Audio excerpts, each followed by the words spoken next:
क्लासे क्लास है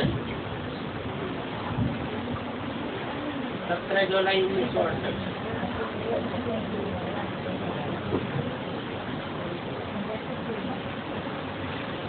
भगवान बाप बैठ अपने फूलों को समझाते हैं।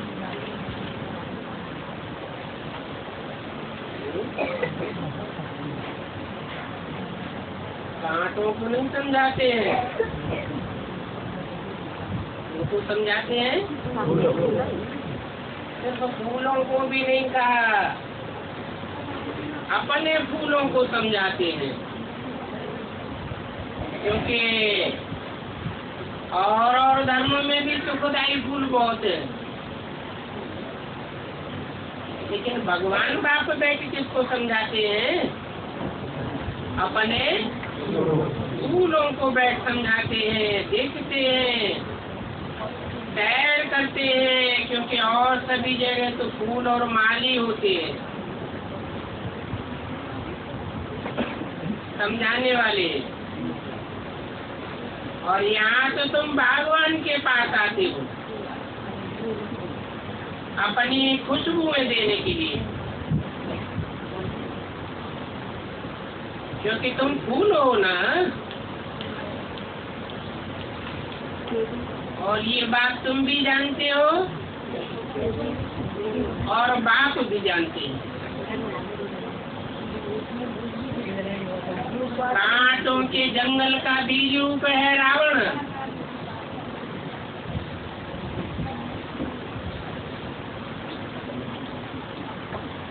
यूं तो सारे झाड़ का बीज एक ही है,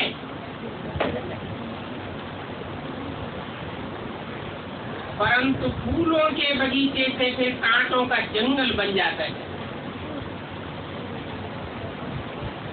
तो जंगल बनाने वाला भी जरूर होगा,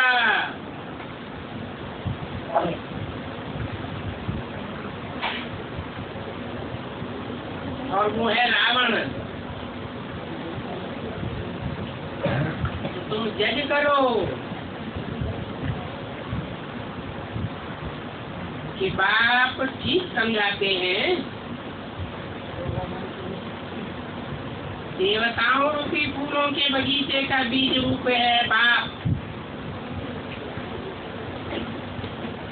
तुम भी देवी देवताएं फूल बन रहे हो।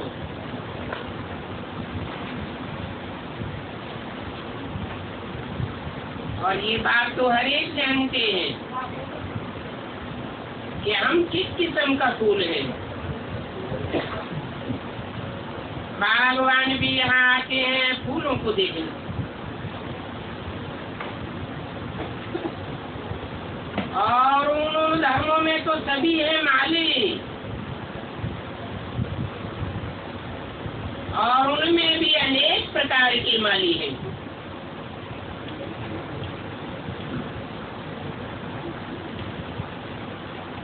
उस बगीचे के भी भिन्न भिन्न प्रकार के माली होते हैं।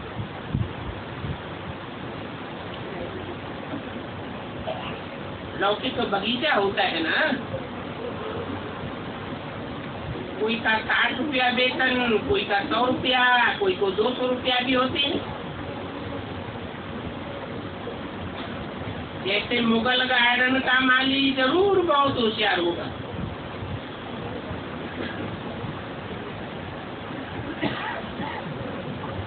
$250 $300 पगार होगा।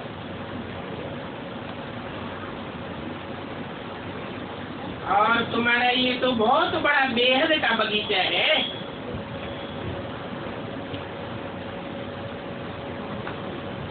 इसमें भी अनेक प्रकार के नंबरवार माली हैं,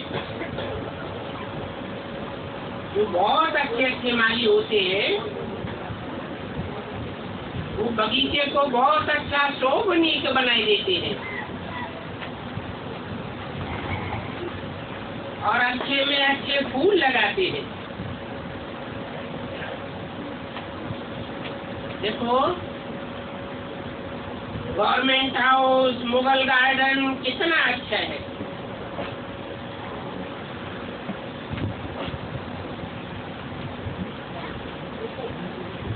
ये है बेहद का बगीचा,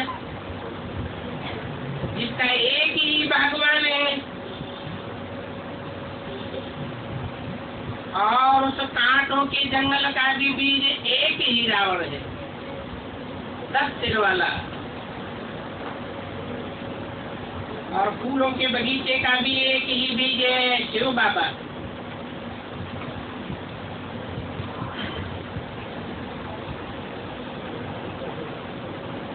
और वर्षा मिलता है बाप से। उस रावण से कोई वर्षा नहीं मिलता है।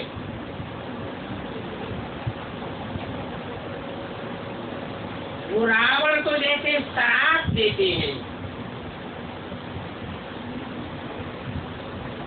श्रापित भी तो होते हैं ना। तो जो सुख देने वाला है उनको सभी याद करते हैं, क्योंकि वो है ही सुखदाता बाप। और वो है सुख देने वाला।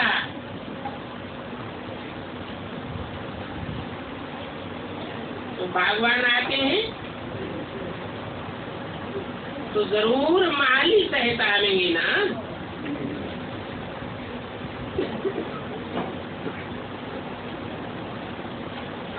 और माली भी भिन्न भिन्न प्रकार के होते हैं। भगवान आकर के मालियों को भी देखते हैं, कैसे छोटा छोटा बगीचा बना हुआ है और उसमें कौन कौन से फूल हैं वो भी ख्याल में लाते। कब कब बहुत अच्छे अच्छे माली भी आते हैं। उनकी फूलों की सजावट भी अक्सर करके देख करके अच्छे अच्छे आ जाते हैं। तो भगवान को जाती खुशी होती है। ओहो, ये माली तो बहुत अच्छे हैं और इन्होंने फूल भी बहुत अच्छे अच्छे लाए हैं।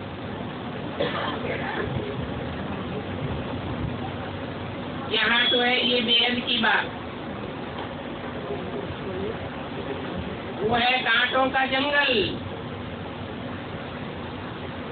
जिसका बीज है रावण।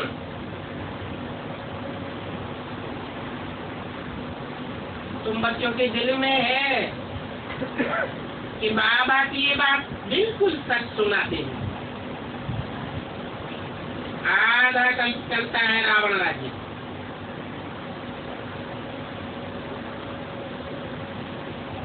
जो फूलों के बगीचे को कांटों का जंगल बनाई देता है।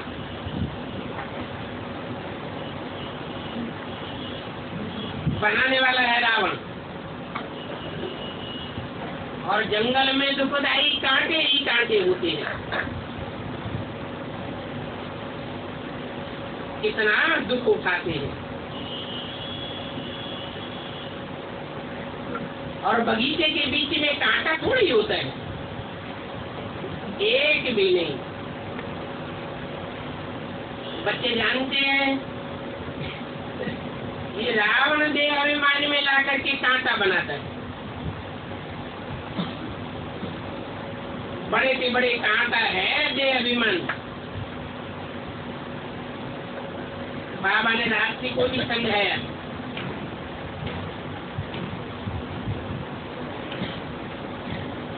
कि कौन है जिनकी दृष्टि काम ही कांटे जैसी रहती।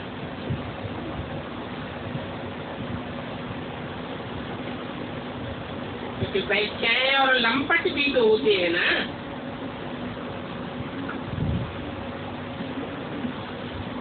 इनको कहेंगे सबसे बड़े से बड़े कांटे।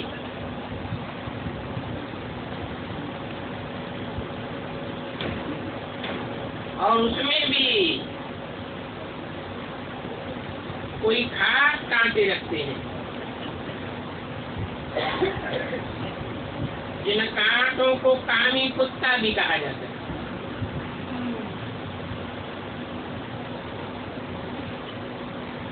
बड़ा बड़ा घर खास उनों के लिए बनाते हैं।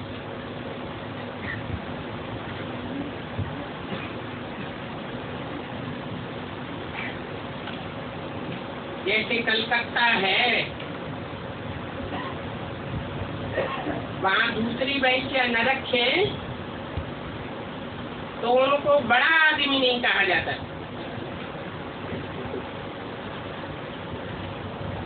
कोई उनको बड़ा आदमी मानेंगे ही नहीं। देखो कितना गंद लगा पड़ा है। इसलिए भारत का नाम ही रखा हुआ है वैश्यालय। और ये वैश्यालय खास भी होता है और वैश्यालय आम भी होता है। कामन और अनकामन होते तो है ना।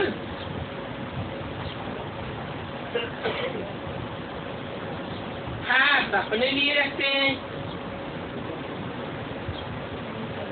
फिर उस खास वैश्यालय में खुद भी जाते हैं और दोस्तों को भी ले जाते हैं।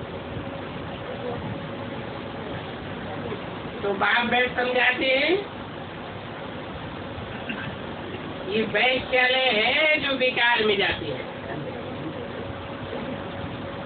ऐसी चेष्टाएं करते हैं।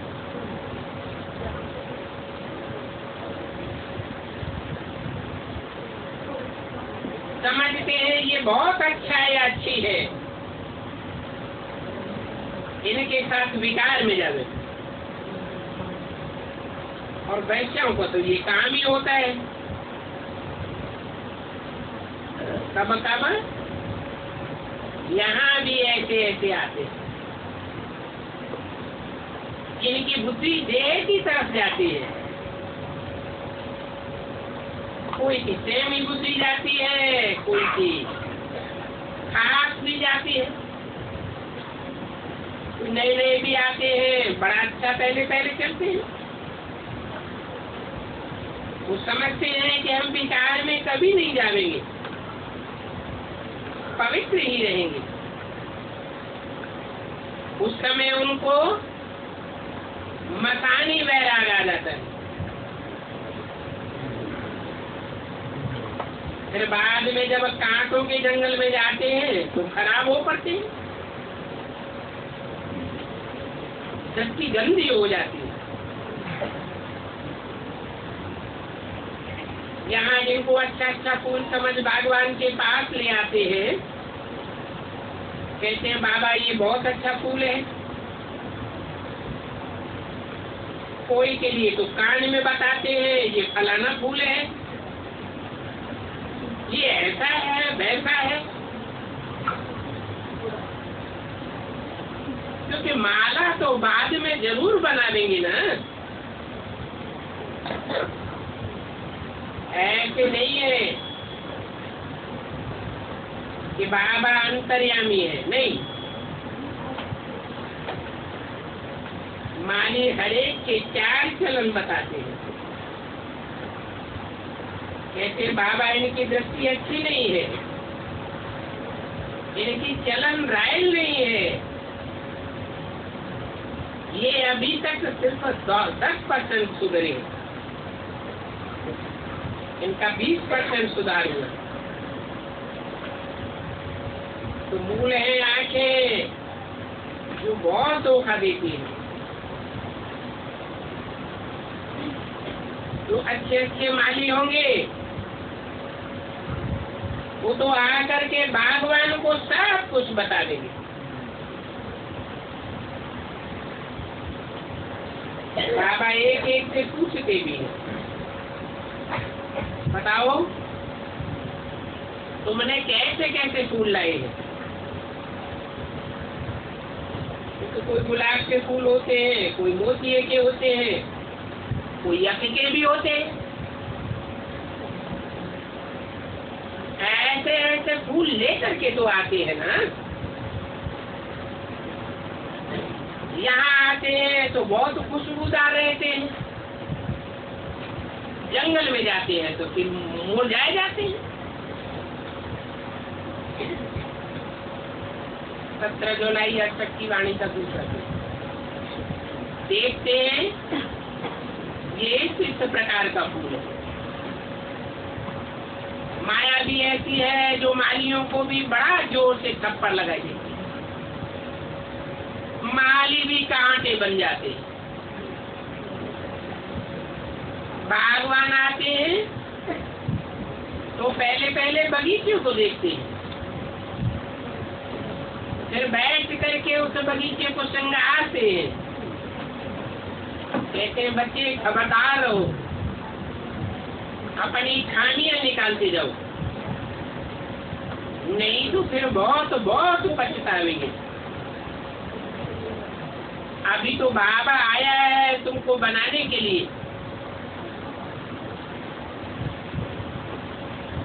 बनाने के बदले ये हम घाटे में क्यों जाए।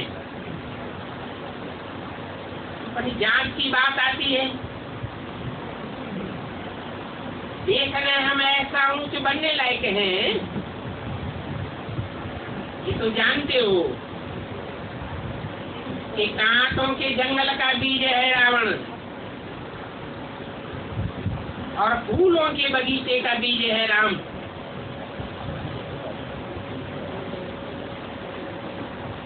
ये सभी बातें बाप बैठ सुनाते हैं। भक्ति मार्ग में जो भी बातें सुनते हैं वो तो सभी गिरने की बातें सुनाते हैं।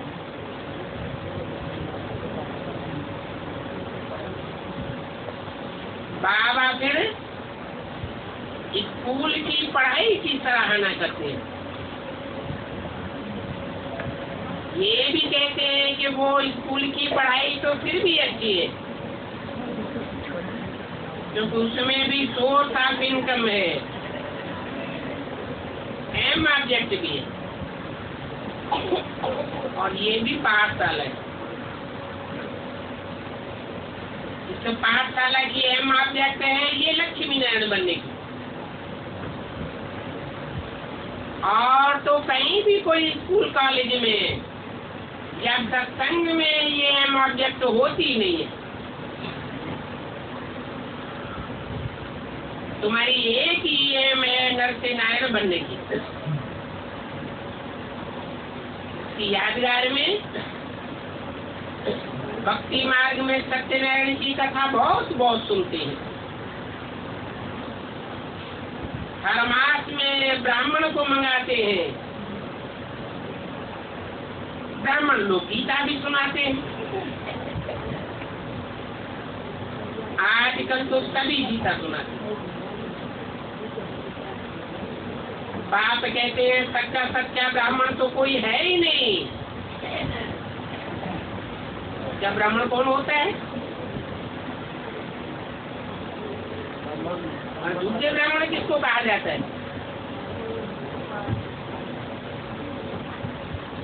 सच्चा वो जो ब्रह्मा की प्रैक्टिकल में औलाद बने। और औलाद में भी दो तरह की औलाद होती है, एक रावण कुंभकर्ण मेघनाथ जैसे ब्राह्मण, और दूसरे जीवन में धारणा करने और कराने वाले ब्राह्मण।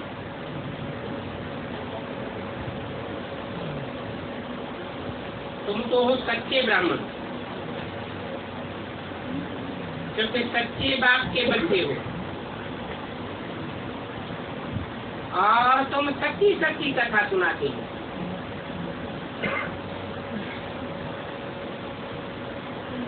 उसकी यादगार सत्यनारायण की कथा भी है, केजरी की कथा भी है। बाप कहते हैं तुमने झूठे ब्राह्मणों की कथा तो बहुत सुनी,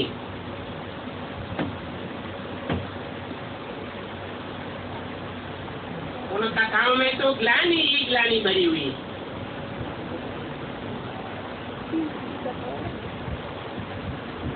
में भी मुख्य है गीता।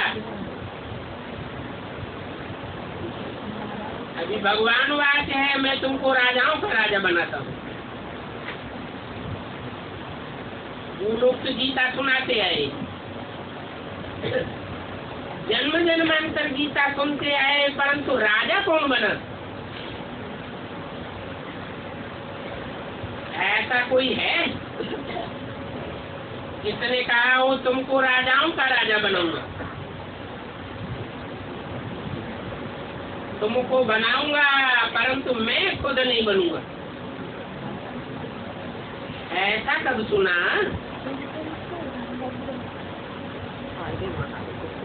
यह बात एक बाप ही बैठ सुनाते हैं।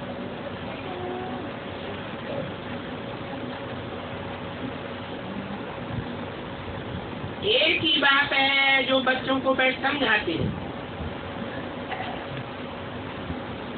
बच्चे भी जानते हैं यहाँ बाप के पास फ्रेश होने हम आते हैं,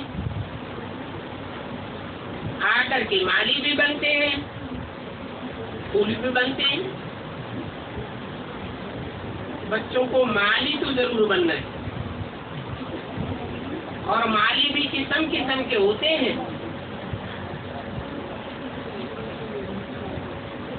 क्योंकि सर्विस नहीं करेंगे तो अच्छे फूल भी कैसे बनेंगे? हर एक अपने दिल से पूछे, मैं किस प्रकार का फूल हूँ?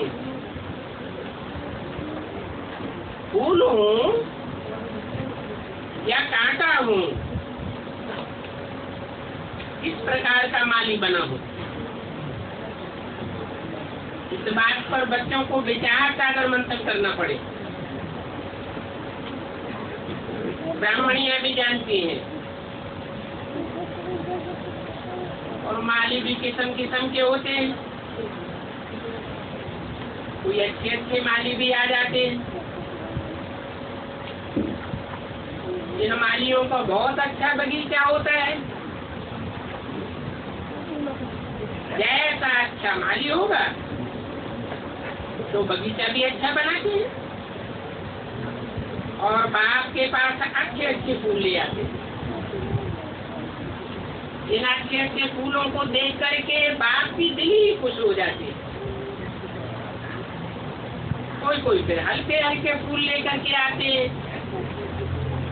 भगवान समझ जाते हैं ये क्या पद पावेंगे, अभी तो फिर भी टाइम पड़ा है। एक एक कांटे को बैठ करके फूल बनाना, इसमें मेहनत लगती है। और कोई तो ऐसे हैं जो फूल बनने ही नहीं चाहते, कांटा ही बनना पसंद करते। आंखों की वृत्ति बहुत गंदी रहती है। यहाँ आते तो उनमें खुशबुएं नहीं आती। भगवान भी चाहते हैं, क्योंकि भगवान बाप बागवान है, सोचते हैं मेरे आगे फूल बैठे तो अच्छा है, जिनको देख करके खुश होता रहूं। देखता हूँ इनकी वृत्ति ऐसी है तो फिर उन पर बाप नजर भी नहीं डालते। इसलिए एक एक को देखते हैं, ये मेरे फूल किस प्रकार के हैं, कितनी खुशबुएं देते हैं, और कितना कांटों को फूल बनाते हैं। खुद बने हैं व नहीं बने हैं तो हर एक खुद भी समझ सकते हैं कहाँ तक फूल बने। पुरुषार्थ करते हैं, घड़ी घड़ी कहते हैं बाबा हम आपको भूल जाते हैं, योग में ठहर नहीं सकते। अरे याद ही नहीं करेंगे तो तुम फूल कैसे बनेंगे? फूल तो हल्का होता है ना, याद से तुम्हारे अंदर हल्कापन आवेगा। याद करो तो पाप कटे। पाप की गठरी भारी बनाती है। पाप कटेंगे तो फूल बनेंगे, फूल बन करके फिर औरों को भी फूल बना देंगे। तब माली नाम रखा जा सकता है। बाबा मालियों की मांग नहीं करते रहते हैं। ऐसा कोई माली है, माली क्यों नहीं बन सकते हैं? माली बनने के लिए बंधन को छोड़ना चाहिए, अंदर में जुट जाना चाहिए, सर्विस का उल्लास आना चाहिए।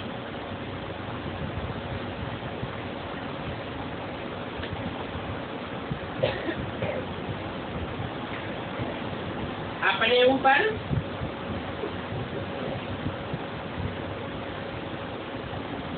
मेहनत करनी चाहिए। जिनमें बहुत प्यार है, बहुत लगाव जाता है, उनको छोड़ना होता है।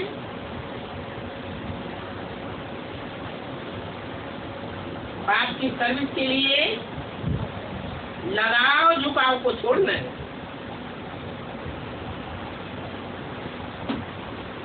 जब तक फूल नहीं बने हैं, औरों को नहीं बनाया है, तो ऊंच पद कैसे पावेंगे? इसकी जन्मों के लिए ऊंच से ऊंच पद पाना है।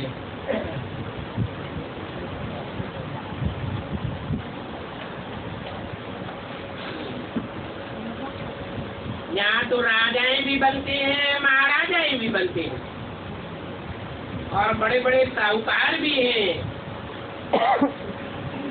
फिर ऐसे भी हैं जो नंबरवार साहूकार बनते हैं। प्रजा भी, अभी हम क्या बने? जो अभी पुरुषार्थ करेंगे वो ही कल्पांतर बन जाएंगे। अभी पूरा जोर दे करके पुरुषार्थ करना पड़ेगा। नर से नारायण बनना चाहिए। जो अच्छे अच्छे पुरुषार्थी होंगे वो ही इन बातों पर अमल करेंगे। रोज की आमदनी और रोज के घाटे को देखना होता है।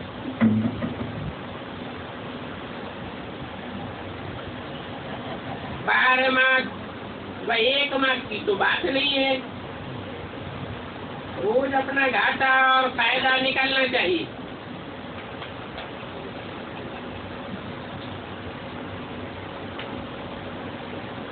घाटा तो कभी नहीं डालना चाहिए। घाटा डालते रहेंगे तो थर्ड क्लास बन पड़ेंगे। 17 जुलाई 68 की वाणी का तीसरा पेज। उन स्कूलों में भी तो नंबरवार होते हैं ना। मीठे मीठे बच्चे जानते हैं, हमारा बीज है वृक्षपति।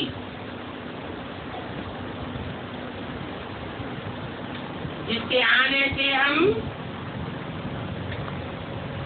बृहस्पति की दशा वाली बन जाते हैं। रावण आता है तो राहु की दशा बैठ जाती है।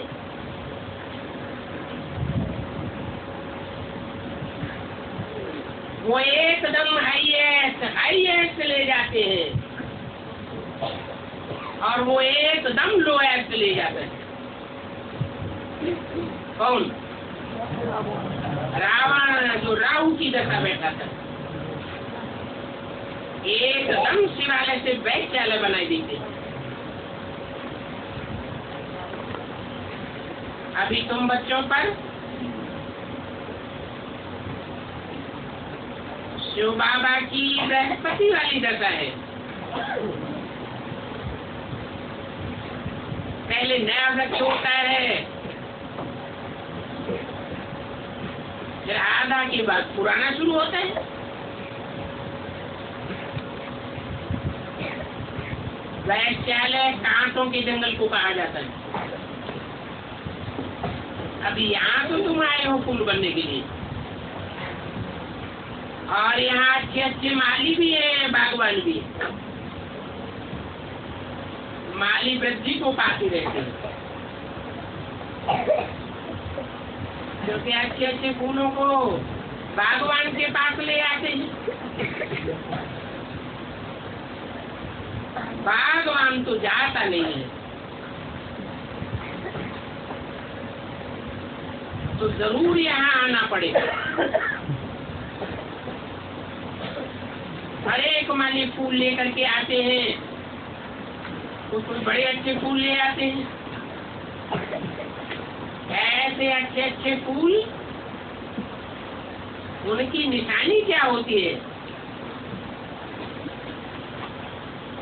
उनकी निशानी है कि बाप को पहचानने के बाद बाप से मिलने के लिए ताकते रहते हैं, बाबा के पास जावे। कैसी कैसी युक्तियां निकाल करके बच्चियां आती हैं।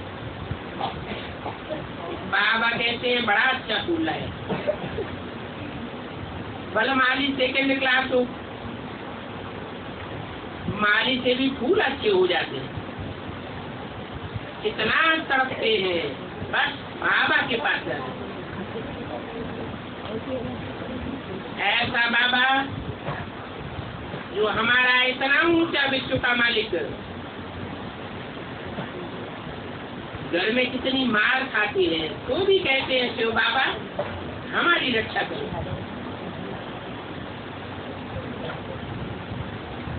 ऐसे ऐसे दिल की पुकार करने वालों को ही सच्ची द्रौपदी कहा जाता है।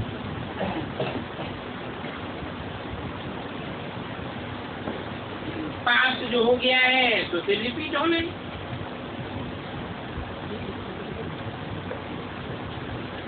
कल द्रौपदी ने पुकारा था ना,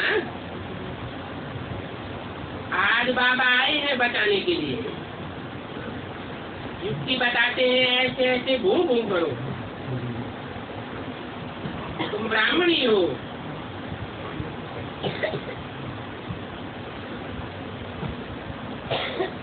तुम्हारा पति कीड़ा है,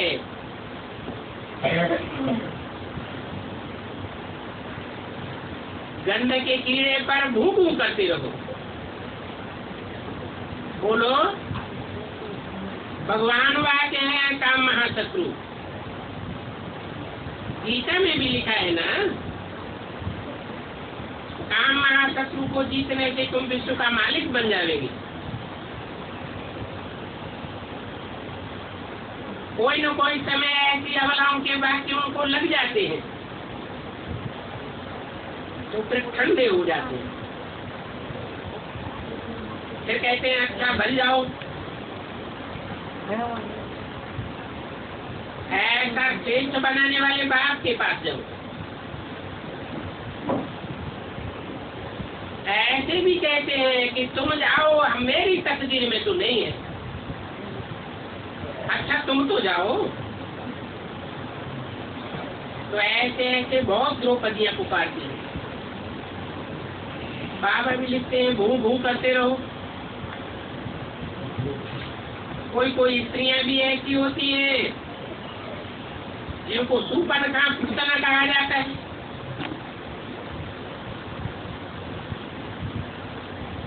फिर ऐसी स्त्रियों को ज्ञान में चलने वाले पुरुष भू भू करते रहते हैं।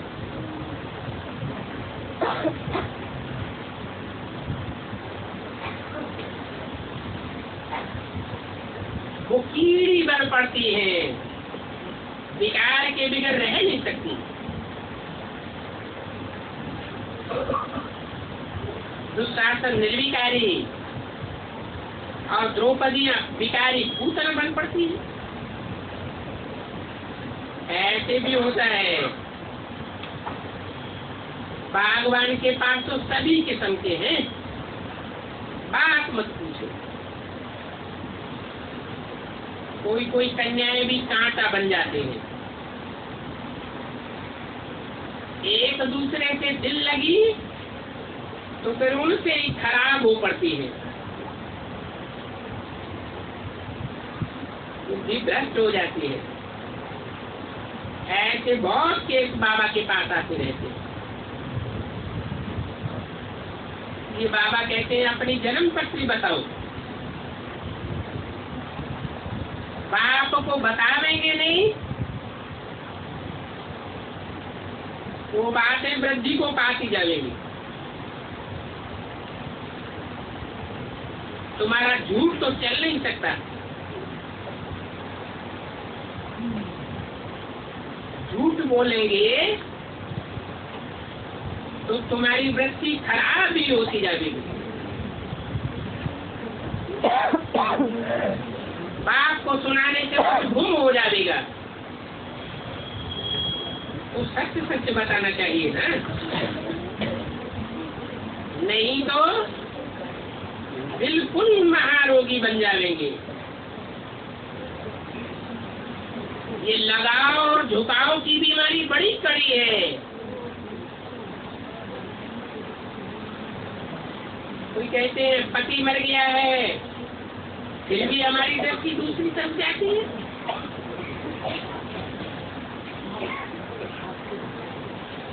दृष्टि और तरफ जाती है। कोई को चाचा मिला, कोई को मामा मिला, कोई को गुरु आया, जो सामने आया उनसे मुंह काला कर देते, अथवा ऐसी ऐसी चेष्टाएं करते रहते हैं। इसको बाबा केम कहते हैं। बाबा कहते हैं जो भिखारी बनते हैं उनका काला मुंह हो जाता है। कृष्ण को भी काला श्याम सुंदर कहते हैं ना, पतित माना ही काला मुंह वाला।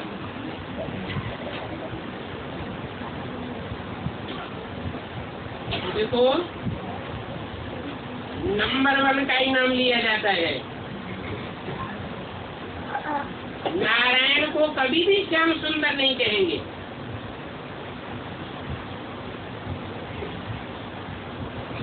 कृष्ण को कह देते हैं। वही सुंदर था, फिर काम चिता पर बैठ करके श्याम काला बन गया। इसलिए भक्ति मार्ग में कृष्ण को काला बना दिया है, फिर राम को भी काला बना दिया है, और नारायण को भी काला दिखाते हैं।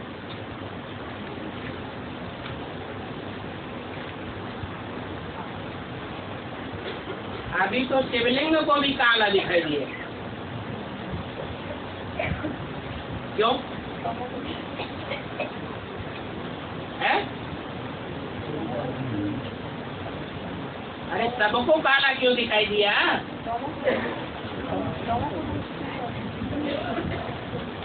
क्योंकि एक ही पर्सनालिटी है, एक ही व्यक्तित्व है, जिसके द्वारा चाहे कृष्ण की आत्मा हो, चाहे राम की आत्मा हो, चाहे शिव की आत्मा हो, प्रत्यक्ष तो एक ही पर्सनालिटी के द्वारा होते हैं।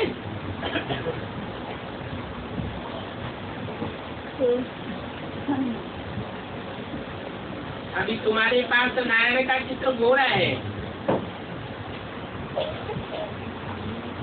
क्योंकि तुम्हारी तो यही अहम ऑब्जेक्ट है। नारायण का काला चित्र तुमको छोड़ ही देंगे, और तुमको काला नारायण छोड़ ही बनना है।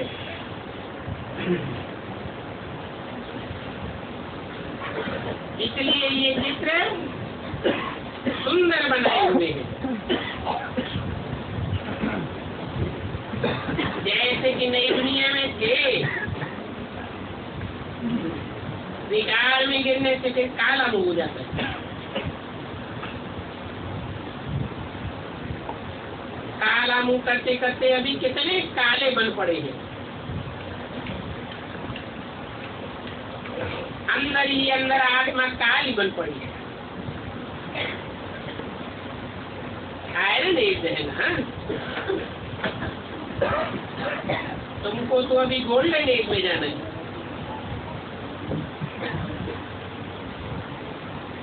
सोने की चिड़िया बनना है।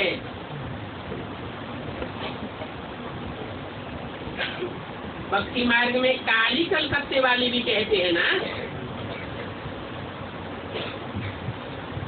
उनकी शक्ल कितनी भयंकर दिखाई है, बात मत पूछो। और कितनों का शीश काटा है।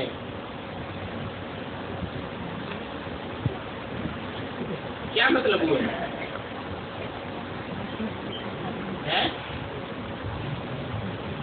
शीश कटने के बाद क्या हो जाता है?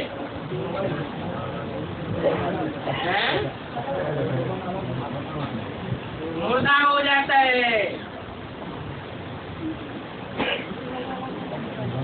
शीश अलग है, आत्मा अलग है और शरीर अलग हो जाता है।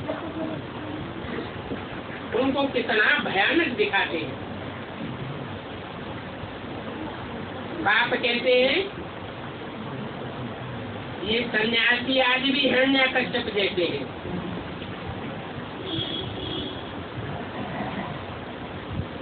भी क्यों लगाई दिया है?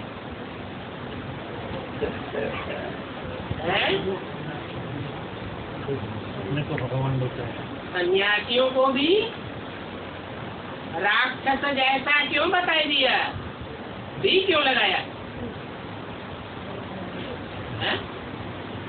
के अलावा और भी कोई है? हाँ, महाकाली के अलावा ये सन्यासी भी है। उनका चित्र तुमने दिखाया है।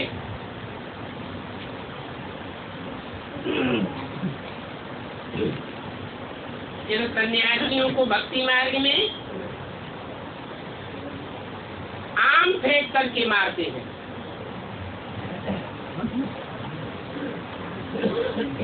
आम फलों का राजा माना जाता है।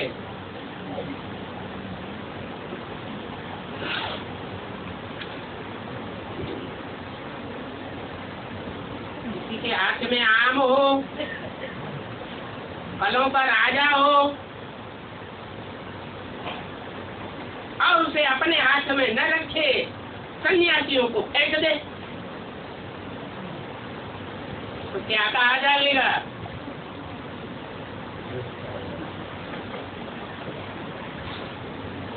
मुरली में तो बोला है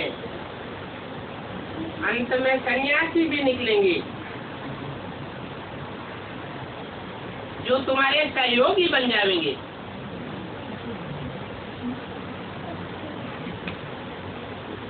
फिर तुम्हारी प्रत्यक्षता हो जाएगी। उन सन्यासियों का भी चित्र तुमने दिखाया है।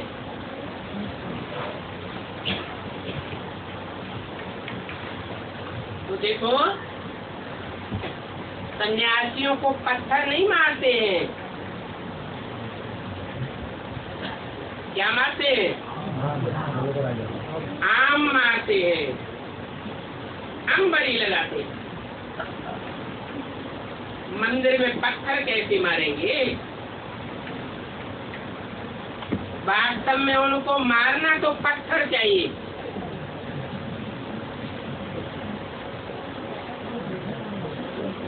परंतु आमदनी कैसे होगी? तो जाकर के उनको अंबरियां लगाते हैं और आमों का ढेर लग जाता है। फिर उन आमों को इकट्ठा करके बेच देते हैं।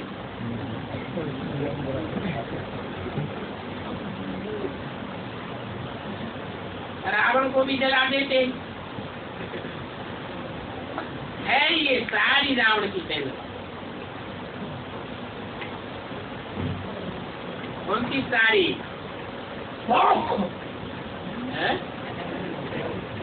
सारी में कौन कौन आ गया? पत्थर लगाने से तो डैमेज हो जाते हैं।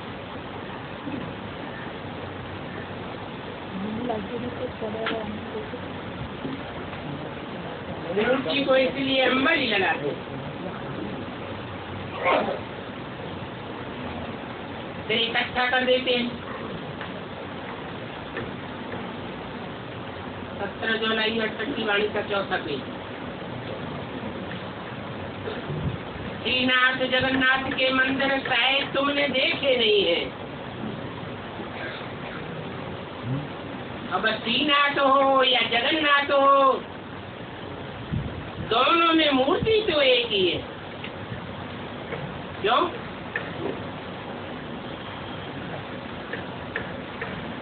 जगन्नाथ का मंदिर पूरब में और श्रीनाथ का पश्चिम में। इतनी दूरी रखी हुई है, फिर भी मूर्ति एक क्यों बताई है? क्योंकि पर्सनालिटी एक ही है। सिर्फ नाम भिन्न भिन्न रख करके अलग अलग अनेक मंदिर बनाए दिए। एक पर्सनालिटी होते हुए भी पार्ट बजाने वाली आत्माएं अलग अलग है या एक है? अलग अलग है। तो अलग अलग नाम रख दिए, मंदिर बनाए दिए। श्रीनाथ के मंदिर में जावेंगे तो वहाँ माल बहुत बनाते हैं।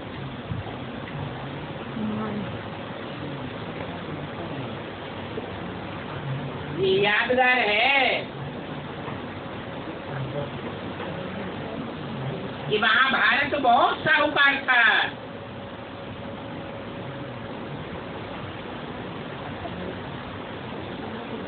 घी की दुनिया बहती थी।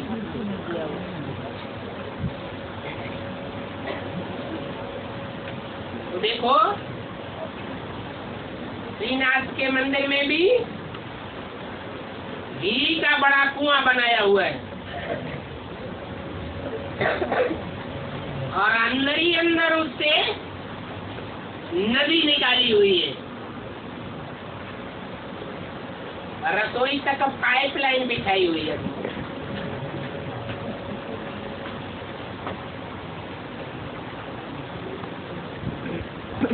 वहाँ श्रीनाथ में बहुत माल बनता है। कहाँ की यादगार? संगम में कहाँ की यादगार? कहाँ माल बन रहे हैं? यहाँ तो खिचड़ी खाने की मिल रही है।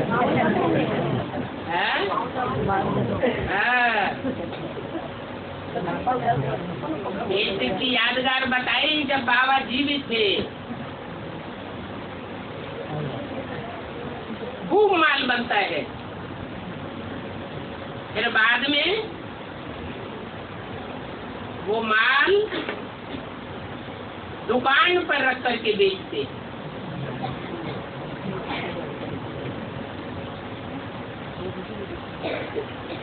बाबा सभी बातों का अनुभवी है, चक्कर लगाए हैं इन सभी तीर्थों पर। तीर्थ भी बहुत किए हैं और गुरु भी बहुत किए हैं। वो गुरु लोग बहुत हाथी योग आदि सिखलाते थे। बाप कहते हैं भक्ति मार्ग में तीर्थ यात्रा आदि करते करते मंदिर बनाते बनाते तुमने सभी पैसे खराब कर दिए।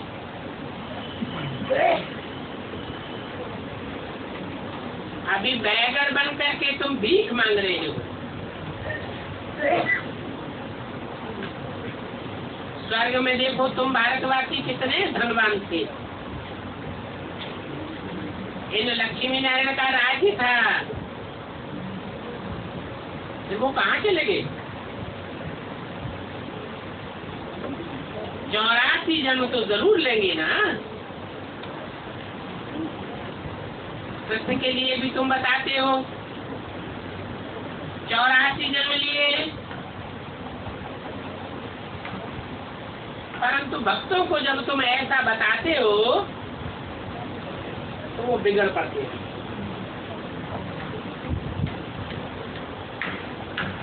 कहाँ की यादगार है? और कौन से भक्तों की बातें हैं? है? ब्राह्मणों की दुनिया में भी कोई ऐसे भक्त है जिनको अगर ये बता देंगे कि कृष्ण की आत्मा जन्म मरण के चक्र में 84 के चक्र में आ रही है, तो उनको गुस्सा आएगा या खुश होंगे? गुस्सा आ जाता है, बिगड़ जाते हैं। अरे कृष्ण तो भगवान है, तो भगवान के लिए तुम कहते हो 84 जन्म के चक्कर में आता है। वो तो जन्म मरण के चक्कर से पार हो गया। बाप कहते हैं ये नंबर 1 गोरा था,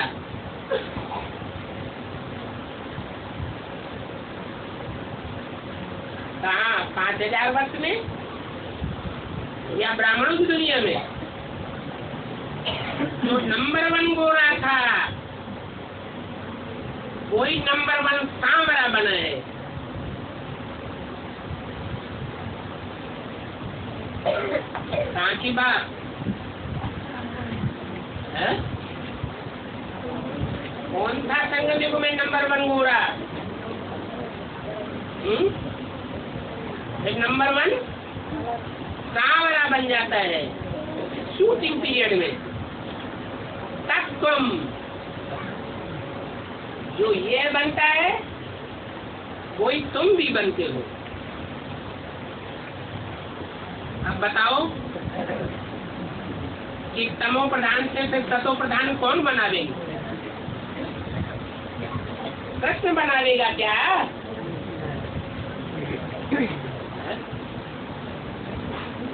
अभी संगम युग में तमो प्रधान से सतो प्रधान कृष्ण बनावेगा या राम बनावेगा या शिव बाबा बनावेगा?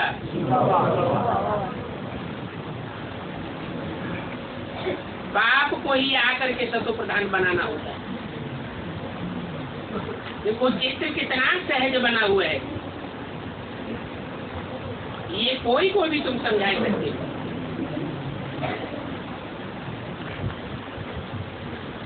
कृष्ण का चित्र बनाया है,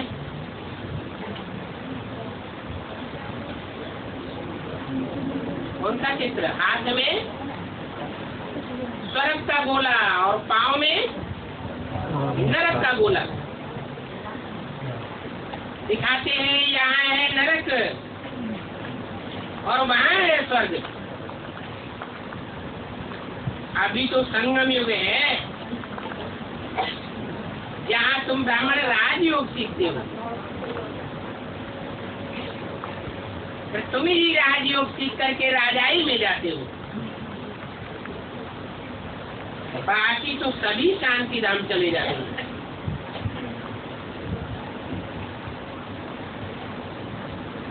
ऊपर में लिखा हुआ है ब्रह्मा द्वारा एक धर्म की स्थापना।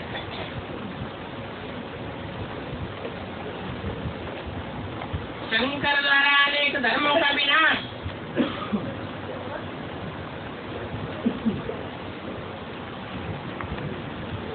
जब विनाश होता है तो ये सभी धर्म रहेंगे नहीं।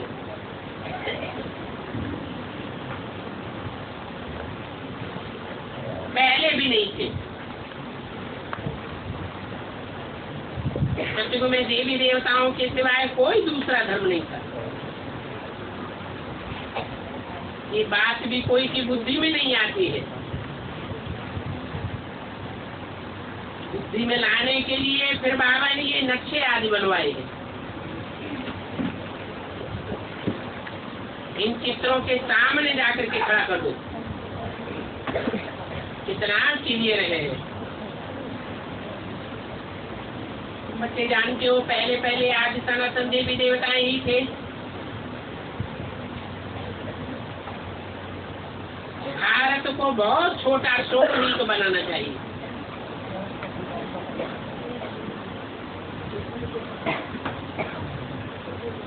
स्वर्ग छोटा होगा या बड़ा होगा? स्वर्ग की नई दुनिया छोटी और नरक की दुनिया बड़ी। इस तो स्वर्ग में देवी देवताएं राज्य करते थे। भारत फलाने संवत से फलाने संवत है, जहाँ दूसरा कोई धर्म नहीं था। ये बात तुम अच्छी रीति समझा सकते हो।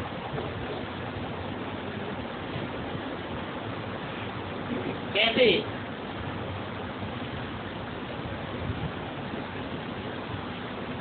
बता सकते हो कि दुख की दुनिया की हिस्ट्री बनती है,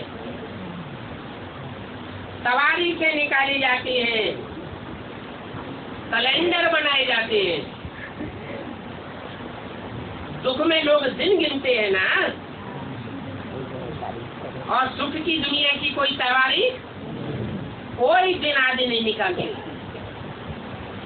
2500 वर्ष की हिस्ट्री मिलती है, परंतु 2500 वर्ष की कोई हिस्ट्री नहीं है। 2500 वर्ष इस दुनिया में सुख होता है, एक धर्म होता है, और 2500 वर्ष इस दुनिया में अनेक धर्म हो जाते हैं, अनेक राज्य हो जाते हैं जो आपस में लड़ते झगड़ते रहते हैं। इतना क्लियर है।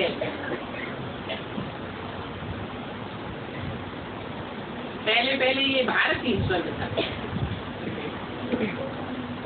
बाकी सभी धर्म तो पीछे पीछे आए हैं। ये बात भी तुम समझा सकते हो, और तो कोई इन बातों को जानते ही नहीं है। देवताओं में भी ये नॉलेज नहीं होगी। स्टूडेंट पढ़ करके पास करते हैं तो नॉलेज बुद्धि में बैठ जाती है, फिर पढ़ाई से पद मिल जाता है तो फिर पढ़ने की दरकार नहीं रहती है। तुम ब्राह्मणों को भी पढ़ाई से पद मिल जाता है, देवता पद, तो फिर पढ़ाई की दरकार नहीं रहती है, पढ़ाई खत्म हो जाती है। तुमको भी अभी बाप पढ़ाते हैं, तुम देवता पद पा लेते हो। बाप तो इस पढ़ाई की दरकार ही नहीं। बाप कहते हैं मैं ये पढ़ाई पढ़ाता हूँ और पढ़ाऊंगा। भक्ति मार्ग में तो तुमने कितनी बारी गीता पढ़ी हो।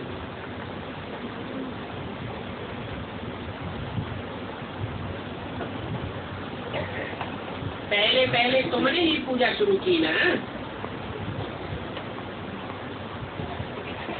तो बच्चों को कितना मीठा मीठा गुनगुन बनना चाहिए। मीठे मीठे ज्ञान की बातें सुन करके फिर औरों को सुनाना चाहिए। और ये काम तो तुम कल्प कल्प करते आए हो।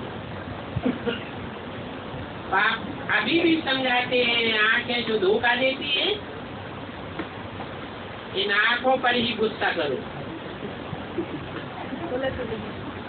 सूरदास का मिसाल भी दिया जाता है।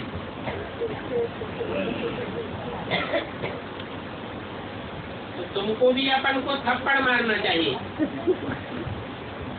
ये क्या, हमारी आंखें हमको धोखा देती है।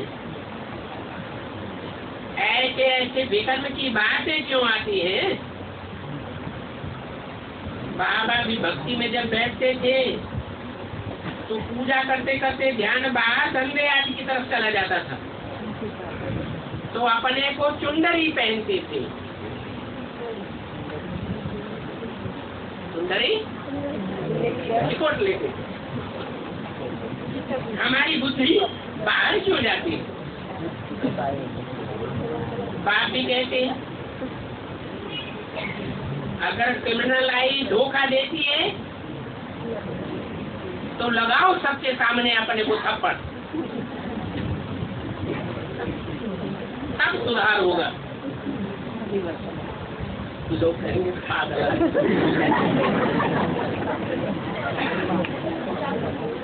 ये बाबा कहते हैं रोज अपना चार्ट रखो।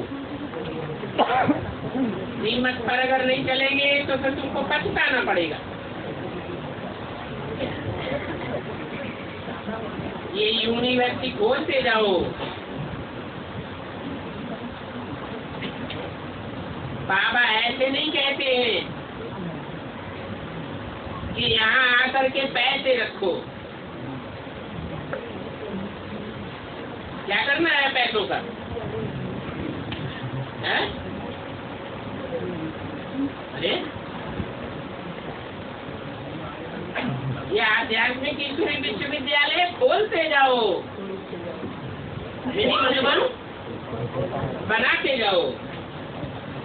रूहानी यूनिवर्सिटी खोलो। बाबा तो डायरेक्शन देते ही रहे।